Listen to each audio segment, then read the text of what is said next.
요즘 페트병 버리실 때 어떻게 하십니까? 상표가 붙어 있는 것은 떼고 이처럼 깨끗한 페트병을 버려야 하는데요. 시행된 지 6개월이 지났지만 보시는 것처럼 제대로 분리하지 않아서 소각장으로 가야 하는 페트병들이 수북합니다. 오늘 민원 1번지 시간에는 6개월이 지나도록 제대로 정착되지 않고 있는 페트병 분리 배출 실태에 대해 취재했습니다. 재활용품을 수거하는 날 아침, 아파트 단지 곳곳에 준비해 놓은 마대자루마다 각종 플라스틱 제품이 가득합니다. 코로나 이후 수거업체들의 가장 큰 민원은 음식 용기입니다.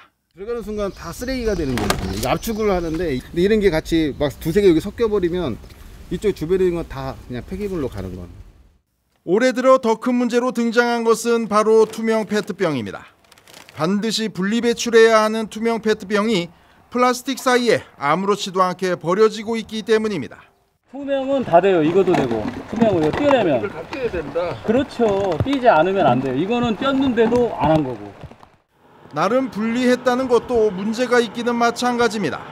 봉지를 열자 비닐을 제거하지 않은 페트병과 재질이 다른 플라스틱 용기들이 섞여 나옵니다. 상황이 이렇다 보니 재활용 처리장의 고충이 더 커지고 있습니다. 수거해온 투명 페트병 사이에 이른바 플라스틱 트레이라고 불리는 투명 용기들이 함께 있는 경우가 많기 때문입니다. 요거는 재질이 이제 페트병하고는 좀 틀린 성분이라서 같이 재활용이 안 되는 성분이고요.